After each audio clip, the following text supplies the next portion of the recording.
Okay, back in 1990 I snagged my Realms of Chaos Lost and the Damned, with all that awesome lore on the 40k universe and the Emperor, culminating in a 2-page short on the Emperor's duel with Horus. Since then, the Horus Heresy books have been flowing forth, and now we finally enter the last stages and the full telling of that epic showdown. Okay, time to end this thing. I'm opening up Siege of Terra Book 7, Echoes of Eternity. Horus has entered orbit, Sanguinius, Rogel Dawn, Jagged-Eye Khan and Vulcan are the only Primarchs present. Everyone else is being waylaid by warp storms. This is it.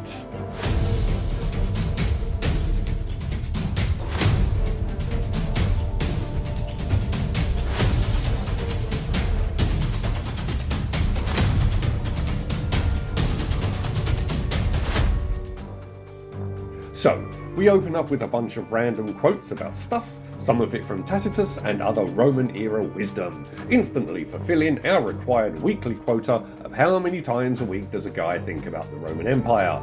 We get a description of Terra and how it lies in ruins, stripped of all resources, anything and everything stolen away or consumed or just flat out destroyed.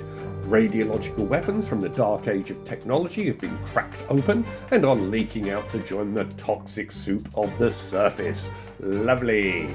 Then we are up with Latara Saren, and a servitor is bringing her an update on the state of the planet, and because of all the sulfur dioxide, the sun now appears red. She calls out to calm, and tries to get out of her throne and promptly collapses, and then pukes up her last meal, which just happens to be 3 fingers. Not fish fingers, not Cadbury's chocolate fingers, but someone's actual fingers. Okay, I know people fall for fad diets all the time, Atkins, carnivore, keto, but the human digit diet followed by the pinky purge?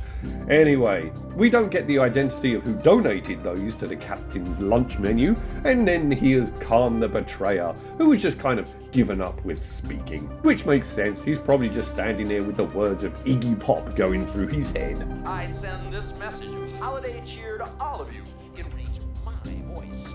Kill, kill, kill! Like the different drummers in Halo Jones by Alan Moore, those knuckleheads had a hypnotic drumbeat in their head that could make them psychotic.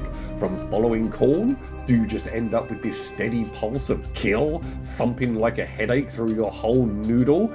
And then we're with a gladiator, and we get a little bit of a window into what it's like to have the butcher's nails in your head. Seems they used to offer ecstasy. When you gave in to the rage, they rewarded you. I guess like the implant Garak in Deep Space Nine had, that would release endorphins if he was tortured so he wouldn't blab secrets. If you tell me what it's for, maybe I could find some way to remove it. It's hopeless, Doctor. Believe me, it can't be removed. How do you know? That's the whole point. If it could be easily removed, it would be useless. You see, on Cardassia, I was entrusted with certain information that needed to be kept safe regardless of the situation. My implant was given to me by Inabrin Tain himself, the head of the Obsidian Order. If I was ever tortured, it was designed to stimulate the pleasure centers of my brain, to trigger the production of vast amounts of natural endorphins. I do hope you appreciate the irony, Doctor. The whole purpose of the implant was to make me immune to pain. But here you get the rush from killing and frenzy, and just as Garak had to keep turning his implant up and up and up because he was getting used to the endorphin flow, this might be the same situation. The butcher's nails give you hits of pleasure, but you get used to it, and they have to ramp it up, and like a hardcore junkie, eventually the only thing the hit does is to offer you a moment of relief from the agony. Is he too desensitized? Or do the butcher's nails break down? Or do they just reach a limit as to what they can do? Anywho, at one point he went full Leland Palmer when he had Bob behind the wheel and bashed his head in against the wall to be free of the butcher's nails. But it seems that they have some sort of diabolical intelligence, a basic sentience, because each time he tried it, when he recovered, the pain was even worse, as though a punishment for trying to get rid of them. So maybe they are like the Keepers in Babylon 5, those semi-sentient shadow-made things they attach to people to make them act a certain way. And so, someone is calling for an apothecary, and he's all like, sure pal, whatever, good luck with that. but the person keeps calling. And then this dude is suddenly, oh shit, wait, that's me they're calling for. Ha! Almost forgot. I am actually an apothecary. Funny the things you forget, eh?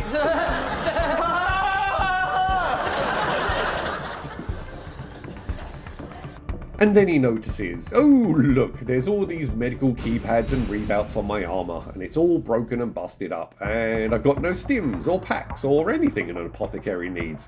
So he grabs a knife to extract the gene seed and punctures all three, because he is now such a clumsy lout. And the apothecary this bad used to be executed by the Legion for being this shite at the job, but now, not so much. Wait, where do I make the incision again?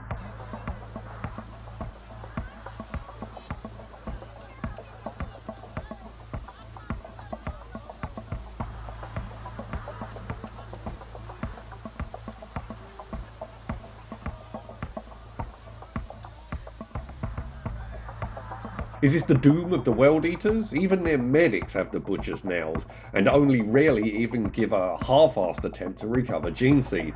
But even if they do, then what? Not like anyone is going to be implanting new recruits. If this apothecary can't even extract them without screwing it up, how is the procedure of actually implanting them going to go? Oh, God! Can open worms everywhere? So the whole chapter just dies out with a few maybe reaching Demon Prince status, and that's it? The end of the World Eaters? I mean, how are they still around in 40k? Surely 10,000 years should have just ended the Legion by now. It's not like they're likely to chill. 10,000 years of kill, kill, kill. No one should be left alive. Anyway, Rogel Dawn is supposedly cowering because his precious defences are being breached. Yeah, you know what? I think that may be some seriously family-sized serving of copium there. The Khan has supposedly succumbed to his wounds during a battle at Spaceport, and that just leaves Sanguinius to lead what's left of the three legions, and because the Emperor is ailing, the walls between reality and the Immaterium are thinning, allowing demons to manifest much more readily, and they are popping in to run amok from every drop of spilt blood. Khorne's forces are gathering and merging into a new force of warbands and demons, and the War Master himself is going to come down and lead them against the Eternity Gate, with Angron leading the charge while Magnus tears down the psychic defences. The final push is about to occur. So we're with Titans, and an absolutely huge section of wall has collapsed, creating a monster talus field of rubble that is acting as a ramp to allow them to walk up. And this bit really gives you a sense of the scale of the wall, because it has literally taken them days to walk up the massive pile. It's really unstable, almost more than a Titan can handle, and so they are gauging where to put their feet with every step. They are checking the stability of their hold before placing weight upon it. Titans have fallen and rolled down the slope and exploded, and the one we're with has twice almost fallen, once at the start and once during the ascent. And the trick apparently, or rather hope, is that you fall forward, because if you fall backwards, that's it, turtle time. The War Master's forces have lost all cohesion. It's just push, push, push. Advance, no matter what. There's no support anymore, no cranes to help a fallen Titan back to its feet. They just get left where they fell. There's no supplies, no logistics, just a tsunami push of sheer numbers.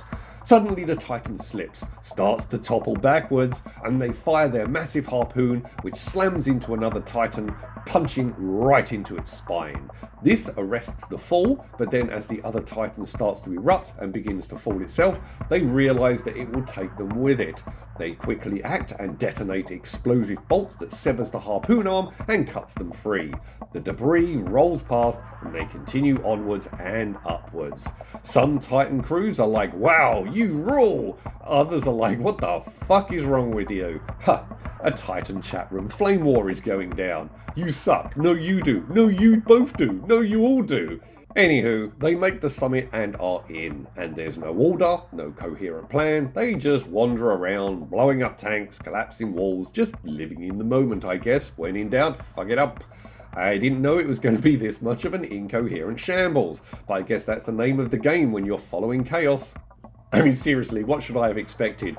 Welcome to Following Chaos. Here's our manifesto, the guidebook, and a list of rules and regulations. You'll need to memorize these, as the War Master is a real stickler for staying inside the lines. Cross the T's and dot the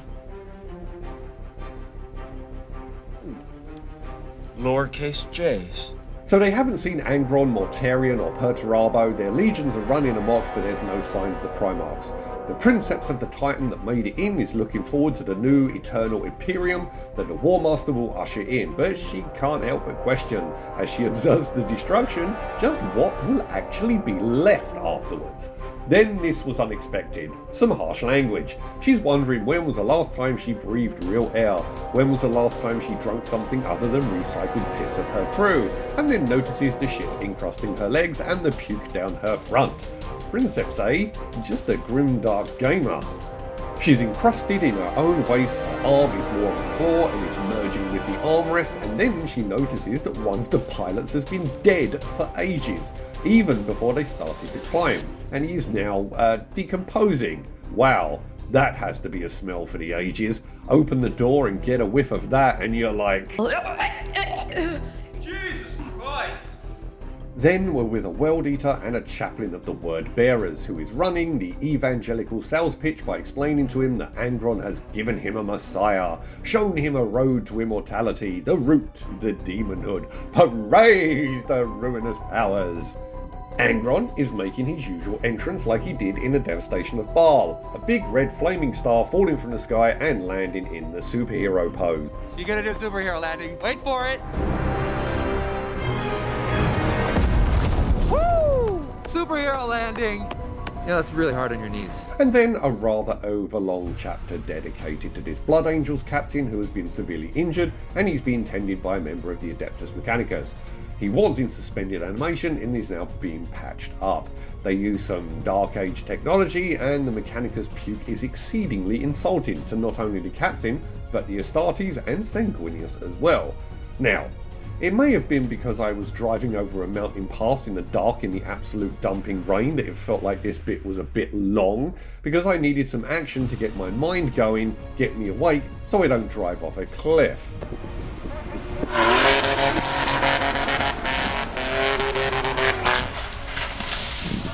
Or spin out and go under a truck.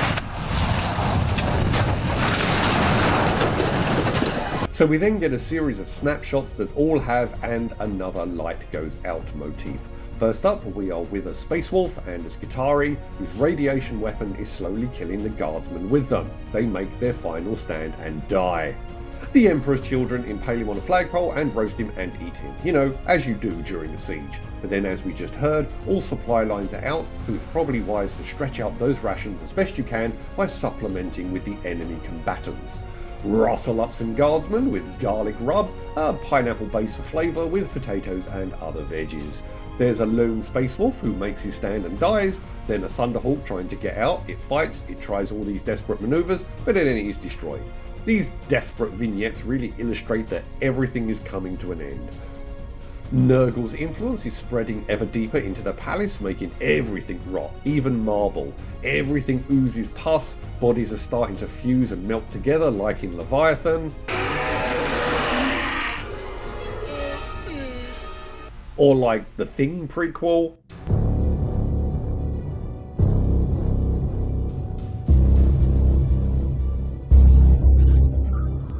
Then we are with Vulcan and Malkador the Sigillite, who are by the Golden Throne where the Emperor currently sits, occasionally twitching in pain from holding the webway shut as the nearby portal heaves and surges from the assault it is being subjected to. The Emperor occasionally bleeds from the eyes, and flunkies clean him up as it occurs. There's oddly a lot of humanity here as they talk about what's going on and they have a bit of banter, and then suddenly there's this presence pushing through. Malkador asks if it is him, and Vulcan confirms that it is, and Magnus manifests and creates a facsimile of his homeworld that Vulcan sees through immediately. Magnus is all, "Come to my side, I don't want to leave you, we can be immortal." But as Vulcan continually refuses, commenting on how far he has fallen, Magnus finally loses his rag and is revealed in his full demonic form.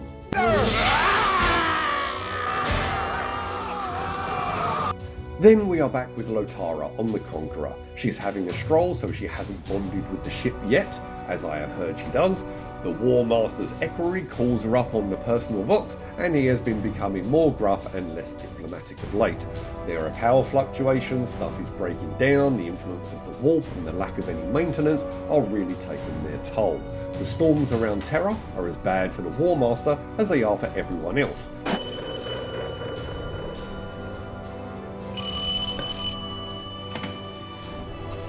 I know you believe you can keep this up, but I assure you... And the equerry basically slams the phone down on her. God, I miss that. Being able to slam the handset into the receiver. You just don't get the same sense of elation and satisfaction pressing a little symbol on a screen to end a call. Or the one where someone slams the phone down on you, you call them back, and when they answer, slam the phone down on them and don't pick up when they call back. Anyway, she's all, fuck all you Astartes, and then the War Master's voice is, I hope you weren't referring to me, because he's been listening in, and he's all ghoulish and creepy, but then he breaks out his Jeff Goldblum salesman smile, and it's good old War Master that we all know and love and turn traitor for again. That was unsettling. There's this charismatic demigod, and just behind that soothing veneer is a wall of darkness and cruelty. And he reads this poem that was written about her, and she hates it because it is so simpering and foppish, but hearing it recited with the War Master's kind voice is much nicer. The radiant Primarch speaks, even though this is the War Master at his most chaos-infused, because we're about to invade Terra. And then we are with a World Eater's Land Raider with a heavy bolter, and he is all like, soon, soon, because the Butcher's Nails are demanding he get into the fray, because they don't care about logistics or him having to drive to get over there. The Nails just want him to start chopping stuff up. So there is indeed some sort of ghastly sentience to these things. The World Eaters are attacking this convoy that they've hit 9 or 10 times before, but then the tide of battle starts to turn on them because the Loyalists are being reinforced, and this leader takes up the mantle and starts to mount coherent, strategically superior tactics, and the World Eaters start to get their asses handed to them. The Butcher's Nails are not pleased with this and start to burn into his brain. So he starts hacking his way towards the officer, his only thought being to take his skull and gain relief from the pain the nails are inflicting. An intense duel begins with the World Eater hacking away, and he realises he's actually facing a Blood Angel. The fight continues, but the Blood Angel is just too fast for him, and then suddenly the Blood Angel lands a stonking headbutt that makes his eye light up as the shattered visor shards pierce his eyeball, blinding him.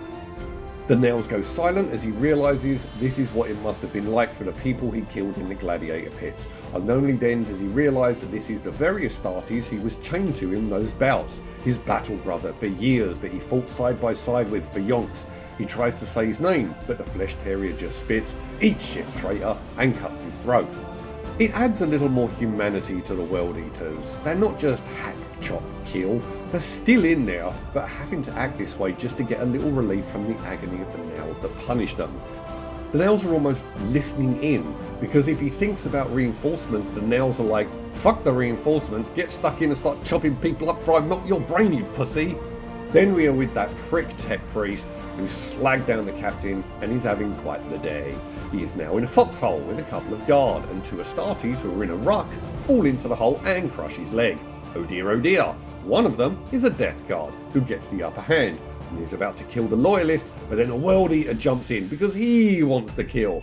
This foxhole is becoming a real cup of totally fucked up right now. So, they fight for the right to off the master of the mechanical stuff. I'm the master of the mechanical stuff! And I guess it's for the best that the World Eater wins, because he's just going to hack you up with chain weapons, so pretty instantaneous. The Death Card might just give you a dozen nasty plagues and infections and leave you to slowly dissolve alive from rampant pathogens and sickness. But he has his trusty disintegrator pistol and manages to bring it to bear and vape the World Eater Marvin the Martian style. Little does he realize that I have on my disintegration-proof vest. You may fire when ready, Grizzly. So Tech Boy sees a chimera off in the distance, and he's going to try and make that even though his leg is crushed. Warlord Titans are fighting overhead, artillery is raining down. His odds of making this token shelter a means of seeking safety are low, to say the least. But then an Imperial fist jumps out to help him, and his pistol goes off accidentally and he wastes the Imperial fist. Oh, shit! Tech Boy is all aghast. I didn't mean it. Well, that's just the start of your problems, because the friendly fire incident attracts another Space Marine, a son of Horus no less. The traitor Marine brings his bolter to bear. This is it. This is the end for the Tech Priest. But then the Space Marine is hit by something. Blood dribbles from his grill. And then another shot takes him off his feet and knocks him down. It's some sort of Mechanicum Tech Guard sniper that only speaks in beep beep boop beep beep boop boop. And he's so grateful that he lavishes thanks on this near servitor level person for saving his ass. Angron is on the loose doing his Angrony things, chopping things up, rampaging around. He radiates hate like a person with plague radiates fever. Just as they think they are about to get killed, they hear the beating of feathered wings. And is this Sanguinius? And we jump to a new chapter where we are with Rogel Dawn, who is overseeing the defences as Sanguinius and the Khan run around getting stuck in and having all the fun. But where they are out there in the trenches fighting battles, he is overseeing thousands of them. And it's been 9 days of this. Rogel is handling every aspect of everything. He wants to get out there and just fight as well, but he knows he's doing more good here with all his galaxy brain tactical skill, saving millions with his decisions. Where to fall back here, where to advance there, what to consolidate, what to abandon. And he gets a call, and it's Sanguinius, who is kneeling because he has a spear through his wing, and he informs Rogel that the Khan has been critically injured and is near death. People are working on his armour, and they are trying to get the spear out. Rogel is the brain behind the defence of Terra, but Sanguinius is the face.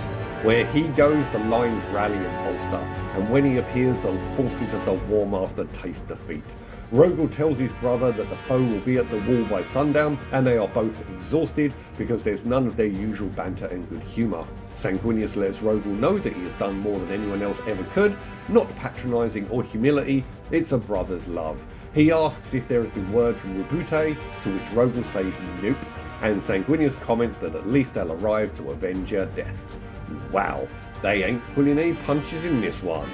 I don't mind! I don't mind! Well, I mind!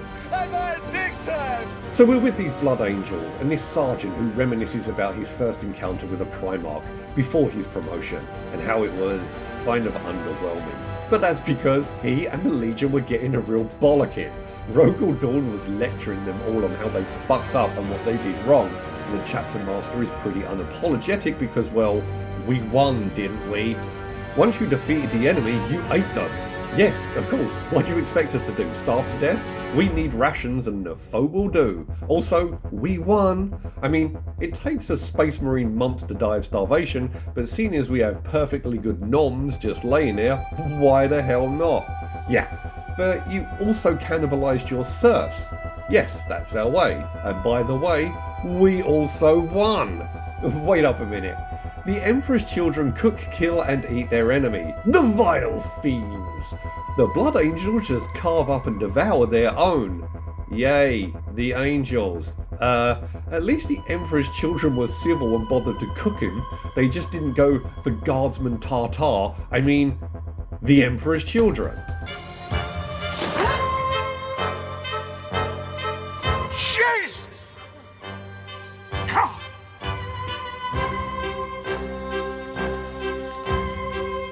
No, it's not God, Albert. The Blood Angels.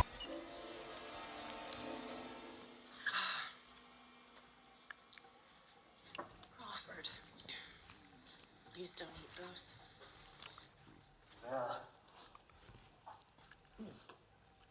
Delicious. They, can make you very sick.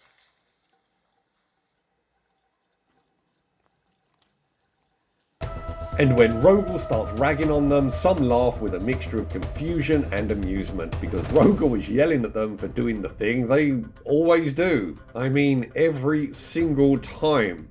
So they take the censure, but it's not as bad as the 8th or the 12th get, the Night Lords and the Warhound / World Eaters. And so, we're following this Blood Angel guy as they bring another world into Imperial compliance, and because they dared to hold out, they are being slaughtered as punishment.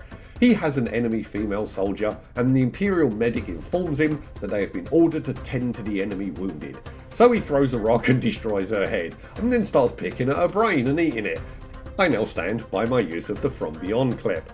This lets him start to access her memories. He recalls her childhood, her upbringing, her child, her son begging her not to sign up, weapons training and science classes. Then the Vox announced that their Primarch has been found, which is, well, pretty definitive because, as we've heard already, the Blood Angels all start to look alike as they adopt the features of their Primarch. So when a dude shows up who looks exactly like all of you but is a few feet taller, well, there's not a lot of doubt in his credentials. How do I know you're an angel? What, you mean aside from the fiery entrance and the expansive wingspan? Then it cuts, and quite unexpectedly, we actually get the original meeting between the Emperor and Sanguinius. The Emperor's vessel has landed and he has emerged with his custodies, and it's sort of, why would a being like the Emperor need guards? Sanguinius is apparently partially psychic because when the Emperor says that I am your father, he gets all the other things the Emperor means, what he associates with the word he uses, like master, shaper, creator and such. Then when he uses the word son, it also is connected with the words weapon, Primarch and all this other stuff. They chat and Sanguinius says that you are the enemy of faith, to which the Emperor responds yes and no. Faith is a weapon that humanity can no longer be entrusted to use or to have. Sanguinius says that no matter what pact they make here, my people are to be left alone. And so Sanguinius reveals his name to the Emperor, who lets him know that he is a Primarch, a component in the great work. So realistically, the Emperor has been flat out 100% honest with Sanguinius. I mean, there's all those memes and statements that Big E is the worst dad ever, but here, he totally leveled with him. You're my son, also a tool, a weapon to serve my greater goal. Everything is secondary to the greater goal. The mule, that we were just tools to be blunted, I mean, surely it's we are just tools to be blunted. Sanguinius saying, Dad didn't tell you that when we first met? You're just a cog in the machine, an important one for sure, not some disposable bit like a guardsman, not like kind of important like an Astartes. In fact, you're one of only 20 components, very vital ones, but components nonetheless. It's still the overall mechanism that counts here. So, Lotara Saren, they're up on the ship and they've managed to hack the Imperial feed. She's checking it out and she's marvelling at Sanguinius. Angron is flapping around hunting, Horus is telling him to hunt down and kill Sanguinius, to rip the wings from his back, and only then will he finally be sated. And then we get a description of what it's like to be eaten alive by Angron, to feel the acidic saliva, to fall into the bottomless pit of his stomach, and arise as a dissolving skeleton. Didn't see that as something would settle in the lore. Anywho, where Angron has been remade as a demon prince, Horus is a puppet operated by 4 puppeteers, and he makes the announcement that the final assault begins in the morning. Oh, and you may not want to look up when this goes down. Okay, not too ominous. The Mechanicum dude is blubbing because he has so much he wants to do. He wants to become the most famous person there is, renowned for all the things he's done, the discoveries he has made, the great things he's accomplished, and it's all going to be stolen from him because he knows he's not going to make it out alive from this one. Then the preparations on the wall are being made with Sanguinius making himself known to all. Then this Titan comes wandering up and unfurls its hand. There's a blood angel, mutilated, pierced and mounted on spears, his eyes burnt out, his tongue gone, and everyone starts to lose their shit as the hand slowly starts to close, crushing him. But then the robo-sniper chick uses her weird arcane rifle and puts him out of his misery, sparing him the slow death of being squished. The Titan then addresses everyone, letting them know if they leave now, they will be spared. If they stay, they'll be killed. And if they harm this emissary, they'll be denied the 1 hour reprieve to make peace with the inevitable he's giving them. In response, Sanguinius takes to the air and chops the Titan's head off to much celebration. He then gives the loyalists a rousing speech. He lets them know that they have done more than anyone could have expected of them, given more, and if anyone wants to leave and try and save themselves, he's good with that. In fact, he would probably take up the offer of flight as well, but he's a Primarch, he belongs here, and of course it's just inspiration personified, and everyone is chanting his name. The battle begins, and it's a meat grinder, and we see all these characters we've come to know buy it. Even the little robot monkey gets crushed by a World Eater. Land raiders, explosions, a Titan goes down, Las blasts, Vulcan is still in the webway trying to confront Magnus, who is mocking him and evading him. This isn't some valiant defense of Terra, it's brother against brother, no mercy, no respite, everyone is getting chewed up in the conflict, and we're just getting started. So Karbanda, the bloodthirster of Khorne, has fucked up and was defeated and banished on Cygnus Prime. It was humiliated by Khorne, and not through punishment or banishment, it was just sort of blown off, wafted away as though an irritant. It managed to scavenge together in existence, but no armour, no weapons, mutilated wings. It is weak, puny, without energy to reform without Khorne's blessing, hunted by lesser demons, made to hide and cower, but it does learn how to hunt, how to use strategy to ensure its survival. It loots weapons, gathers strength, and returns to Khorne, who decides to give it a shot at redemption, but demands 500 souls harvested from the bloodline that shamed him. No prob. And gathered in the presence of the angel. Fine, no prob. And so it punches through into reality so it can redeem itself. It gathers a new form and enters the fray, cutting down a dreadnought as its entry, opening it up so it tastes air and cold one last time. The demon feeds on the kills it makes, hacking apart blood angels, being empowered by them, stealing their memories so it experiences all that they have experienced through their lives. This isn't some mindless slaughter, there is actually a purpose. Cabana Boy needs to power up to reach full might so it can take on the Eternity Gate, bust through it, and redeem itself to Khorne. Of course, the ferocity of the battle is also empowering Khorne anyway. The thirst to kill and shed blood, even in a righteous and decent cause, well, it's still making blood flow, and so makes Khorne all chuffed. Cabana Boy isn't here for Sanguinius, it's here for the Blood Angels. It's the bane of the Ninth, not the bane of the Angel. They want to close the gate to make sure Cabana can't get in, but Sanguinius overrules them, telling them to keep them open for as long as possible. He says he's got this and promptly takes to the wing. Sanguinius assails the Greater Demon, which focuses on driving him away so it can kill more Blood Angels and head towards the gate. The Angel attacks again and again, but this is Cabana Boy's only chance to regain its former status and power.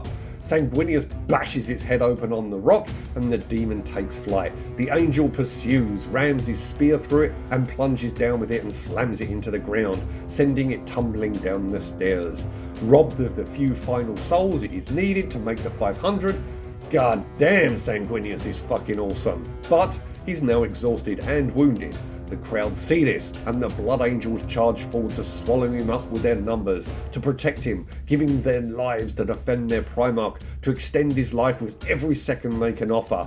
The gates begin to close, the mechanism never having once been used before. They are being overrun, the massive engines cranking slowly. Sanguinius falls back, killing Demon and World Eater as he does so.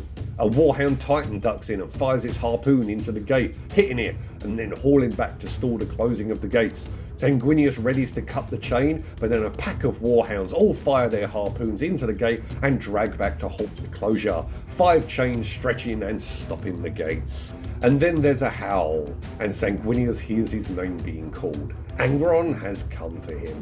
In the webway, Magnus keeps shredding Vulcan, but he keeps regenerating, and every time he keeps telling Magnus to go fuck himself.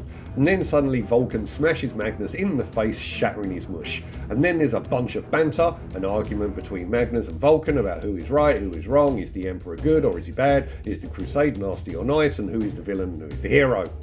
Anyways, back to the action. The duel between Angron and Sanguinius. The Angel is too quick for Angron. He can't land a blow, causing the Butcher's nails to bite, to punish Angron for his failure to kill him. Horus begs for Angron to succeed, sickening the Demon Primarch with this display of weakness. But he is a Demon Prince, and so he doesn't tire, but Sanguinius is beginning to succumb to fatigue. His thrusts become parries, he's giving ground, and suddenly Angron presses his advantage and crams his sword into Sanguinius's guts. He gloats, thinking he has got him. Horus echoes in his head and tells him to let him go and calls him a coward.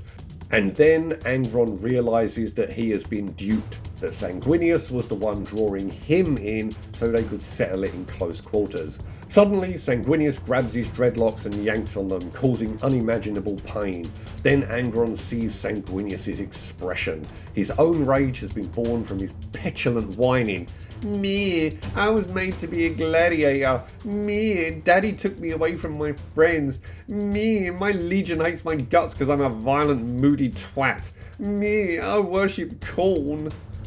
But Sanguinius's face is pure absolute rage and the quest for justice. An unblemished, utterly perfect rage, and Angron is envious of it because his own rage is so petty and paltry compared to that of the angel.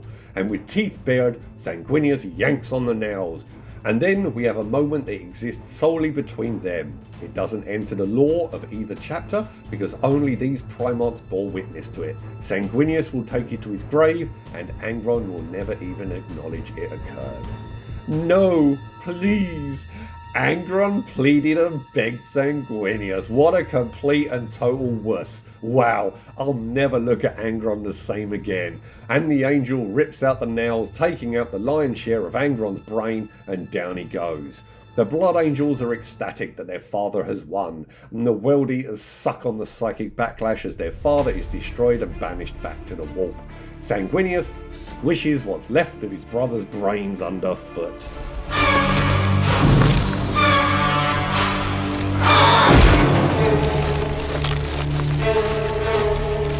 Latara Saren tunes in and sees the defeat of Angron, and the Weldie is turning on each other in grief and rage. Mutations start to run rampant in the Thousand Sons numbers because Magnus has also been defeated, and so the flesh change is going mental. And then they discover that the Vengeful Spirit has lowered its void shields. They haven't been disabled, they haven't been destroyed, they've just been switched off. And then Sanguinius starts cutting the harpoon chains that are holding the gate open. This gives the Blood Angels a perfect opportunity to get into safety, but many actually turn and stand firm to defend the retreat. Sanguinius also ponders either to stay outside and continue to fight, or to head inside and assist the regroup and the defense. He resolves to do the right thing and heads inside with his sons as the gates slam shut. Then there's an epilogue, it's Rebute, and he says he's on his way with the 13th Legion, Russ and the Lion. Hold on to hope, brother, hold. Okay, wow, quite the book. Intriguing, brutal, epic. Looking forward to entering the final stretch.